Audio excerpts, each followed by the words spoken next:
Eh bien, bonjour. Aujourd'hui, je vais faire un petit vidéo assez rapide concernant le beau fichier en format PDF que Stampin' Up nous propose d'utiliser à notre goût, conformément à certaines conditions, évidemment.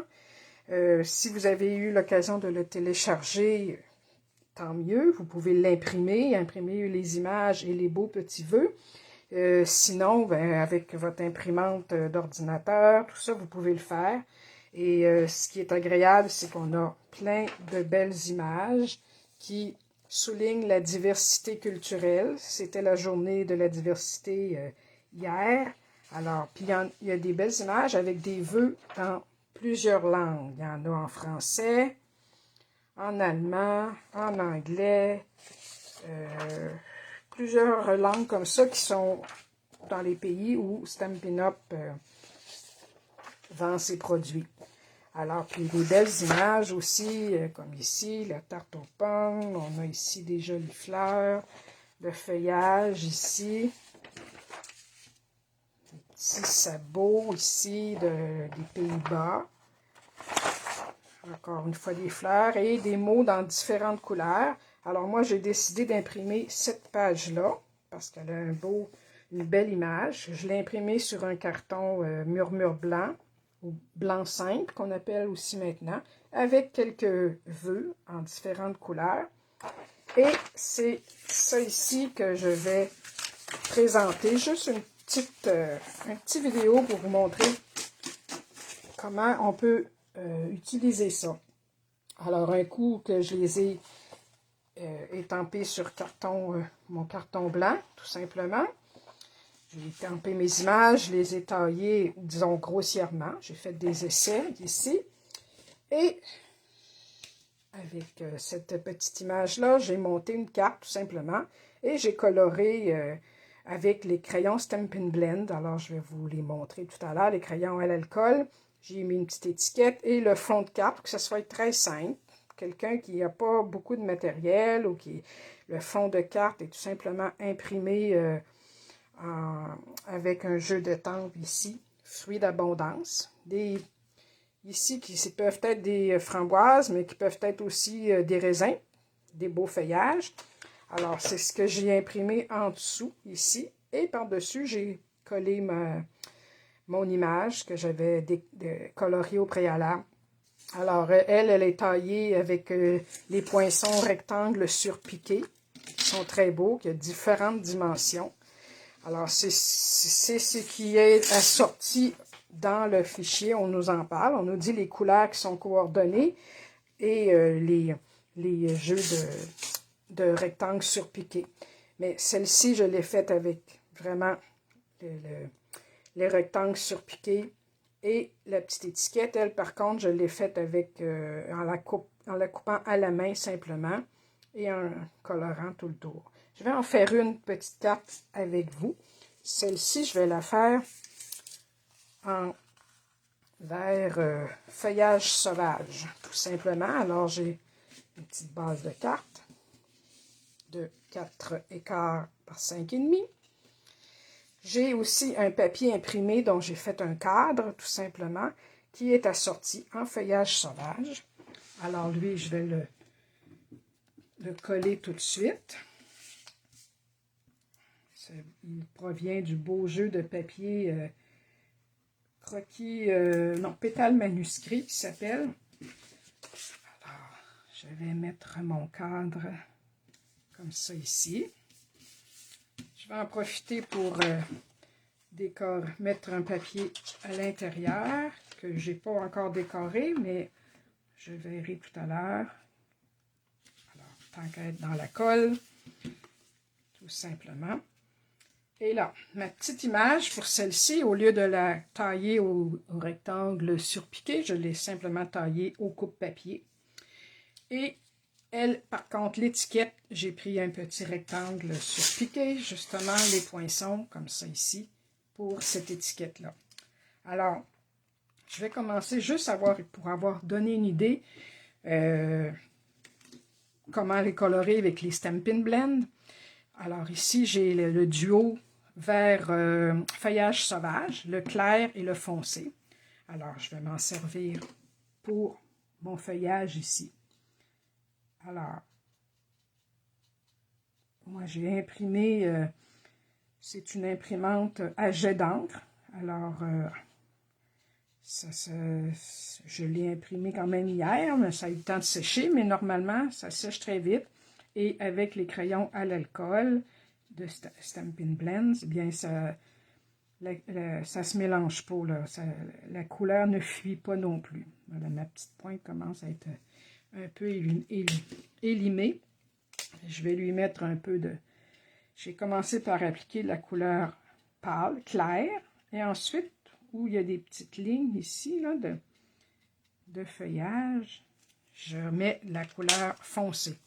Ça vient en duo, au coût de 12 $ pour le duo de crayons. Il y en a dans presque toutes les couleurs, à peu près toutes.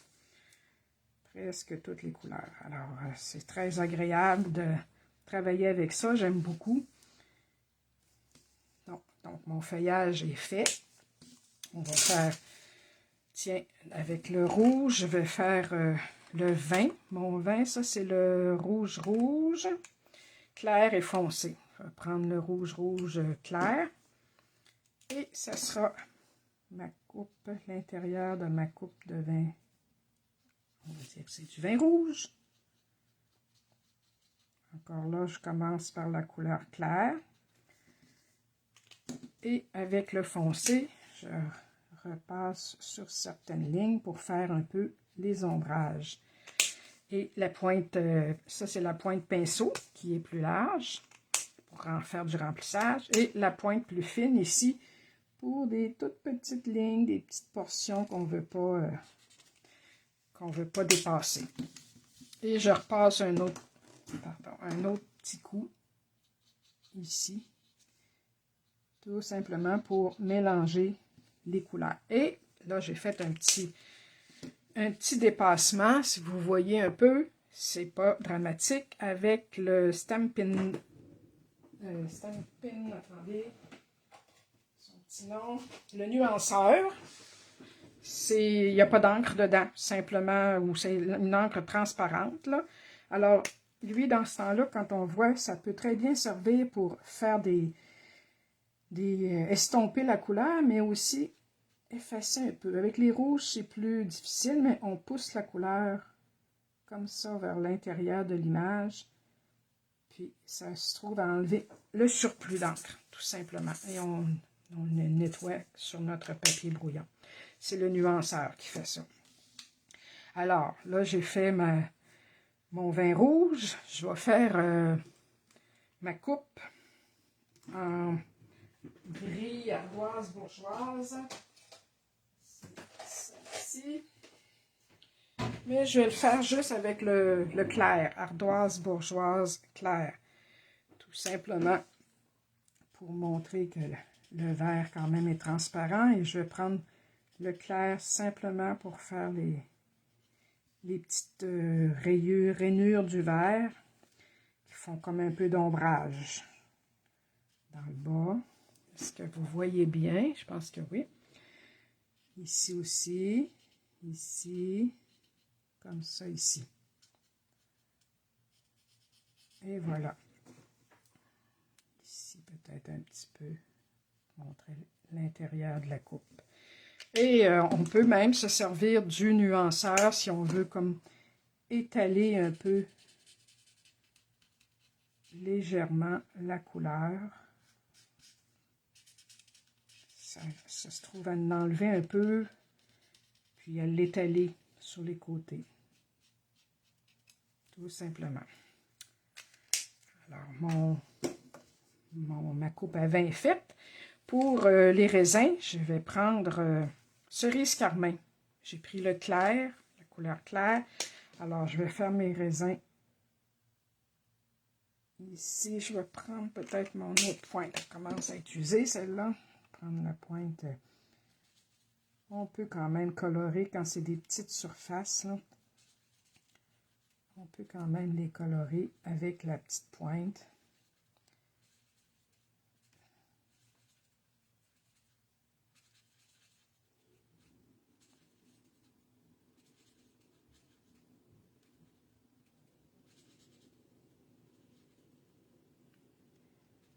Et voilà.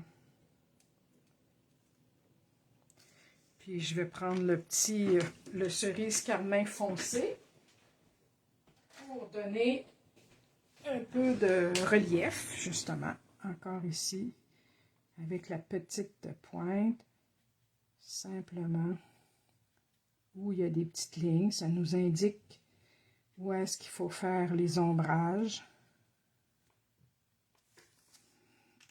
Et là, je repasse avec mon clair qui va étendre la couleur.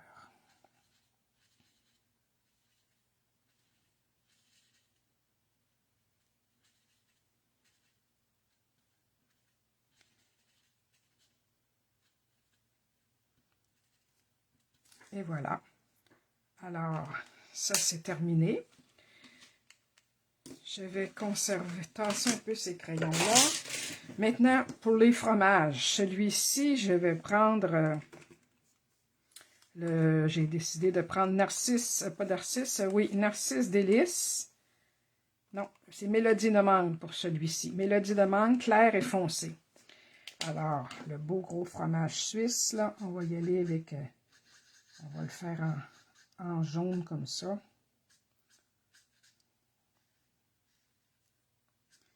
Et voilà, on y va délicatement, pas trop dépasser. Je m'approche pas trop de la bordure, comme ça évite justement de dépasser.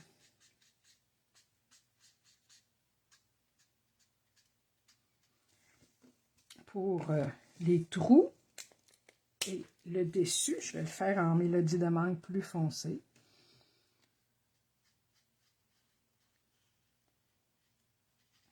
Vous voyez un peu la démarcation, je vais vous approcher là. On voit la démarcation des couleurs. Et encore une fois, où il y a des lignes comme ça nous indique de faire nos ombrages. Alors, j'y vais simplement. C'est pas nécessaire que ce soit parfait. Moi, je suis pas une artiste peintre. Je suis une bricoleuse et comme ça fait joli. Et je repasse un autre coup avec mon clair.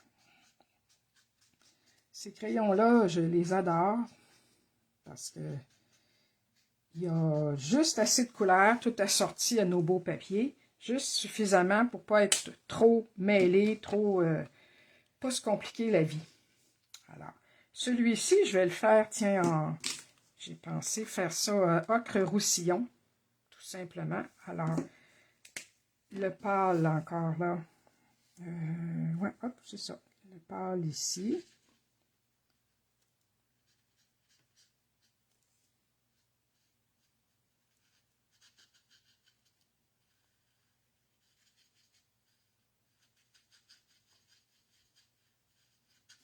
Et un petit peu plus foncé, avec les petits points comme ça ici, avec le ocre roussillon plus foncé.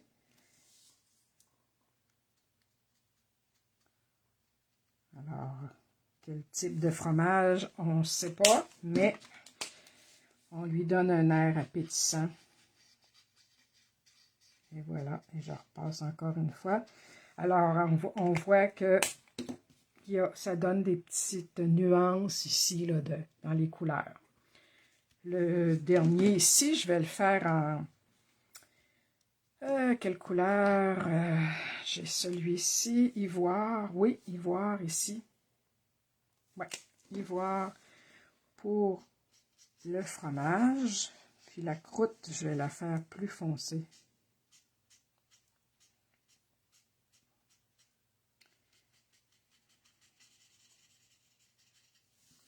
La croûte, elle, je vais la faire en rouge, tout simplement. Si foncé que ça? Non, pas en rouge. Je vais la faire en... ouais. Cerise carmin, mais clair. C'est ça.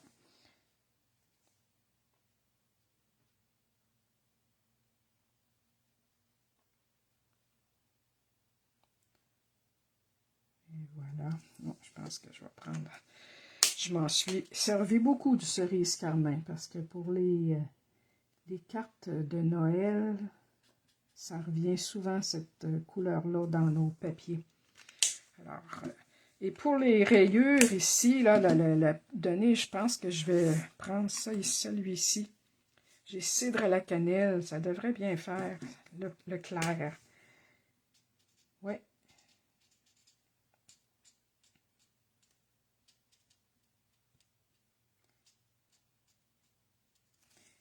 Et en repassant avec le ivoire par-dessus pour tout mélanger. On mélange ça, ça se mélange bien. Et comme vous voyez, l'impression en noir en dessous ne file pas à travers, ça se tient très bien. Alors, ça ici, lui, je vais m'en servir. Ça ici, non. Vous voyez déjà ce que ça donne. Et le pain, j'ai pensé le faire aussi couleur ivoire pour l'ami. Et on va voir pour la suite.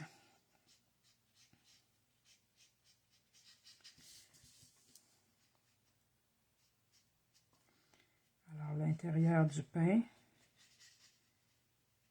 Une belle couleur appétissante.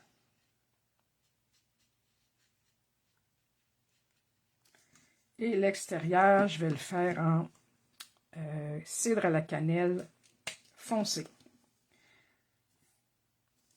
Non, le clair pour commencer. Si je veux faire quelques démarcations, vous voyez, ça ressemble quand même à la couleur du bon pain frais qui sort du four. Alors, il faut quand même s'appliquer un peu. C'est sûr qu'il n'y a pas de drame si on dépasse un peu.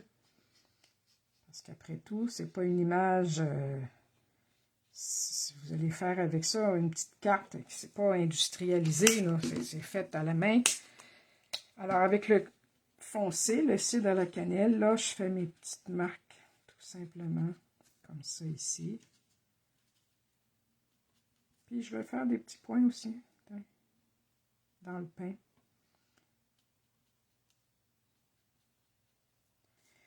Et voilà, comme ça.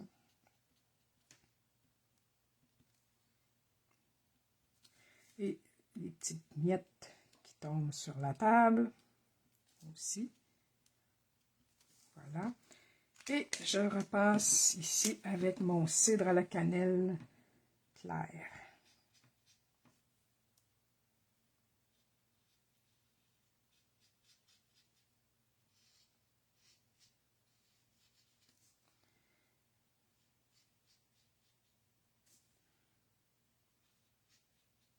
Et voilà.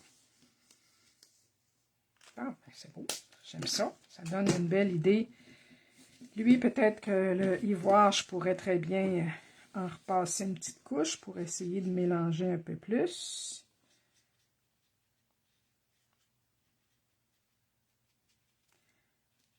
Ouais.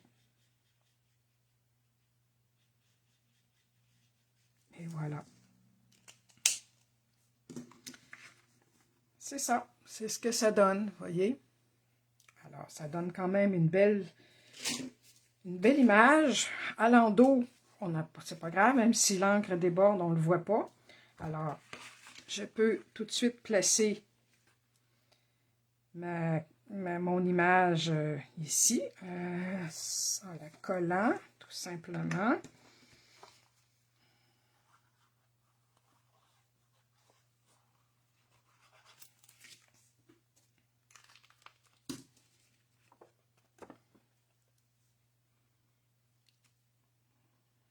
Et voilà. Ma petite étiquette, passée pour l'apéro. Alors, elle, je vais la mettre en dimension avec ceci. Des petits points de dimension comme ça ici. Tiens, je vais utiliser une bonne ligne ici, tout simplement. On peut tout utiliser même les cadres. Alors, une dans le bas ici, puis peut-être une autre ici dans le haut, tout simplement. Alors, on enlève le petit papier et je vais la placer un peu en décalé comme ça ici. Ouais, de cette façon-là, tout simplement. Voyez-vous? Et là, tout ce qui me reste à faire, c'est de placer des petits bling-bling. J'en ai ici qui sont de vert aussi vert jardin. Alors, c'est ça que je vais placer pour faire une belle petite déco. On va prendre une ici, une ici plus petite et une troisième. Oui, comme ça ici, tout simplement. Alors voilà, c'est terminé. Pour l'intérieur, eh bien là, vous écrivez le mot que vous voulez. Voyez-vous que passer pour l'apéro, c'est une belle invitation. Alors, vous pouvez tout simplement écrire un petit mot à l'intérieur. Quand on va avoir bientôt la permission de se rencontrer, ça s'en vient. Alors, ça sera une belle petite carte envoyée à nos amis.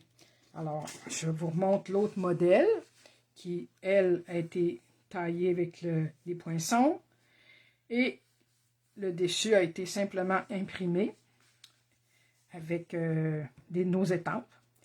Et tandis que celle-ci, bien, au lieu de mettre les étampes, j'ai mis un beau papier assorti au carton vert jardin. Et toutes les deux sont quand même colorées avec les Stampin' Blend. Alors, pour celle-ci, bien, pour faire une petite décoration, j'ai passé mon crayon tout le tour de tout simplement en mettant je vais vous montrer un petit peu avec, comme ça, en mettant simplement la pointe sur le côté comme ça ici. Vous voyez? Alors, ça fait très bien, puis ça fait une petite touche de couleur, vu que l'étiquette est blanche sur blanche. Avec le rouge, j'ai pris le même rouge que ce qui était suggéré dans le fichier. Alors, voyez-vous, c'est une belle façon d'utiliser ce beau fichier-là. Alors, celles qui veulent l'avoir, vous pouvez m'écrire et je vous l'enverrai. Sinon, on peut le trouver aussi sur le site de Stampin' Up, beaucoup sur Facebook. Je vous donnerai des liens. Alors, j'en profite aussi pour vous parler de notre nouveau catalogue qui vient de sortir le 4 mai. Alors, ne vous gênez pas pour aller le consulter, en demander un si vous n'en avez pas.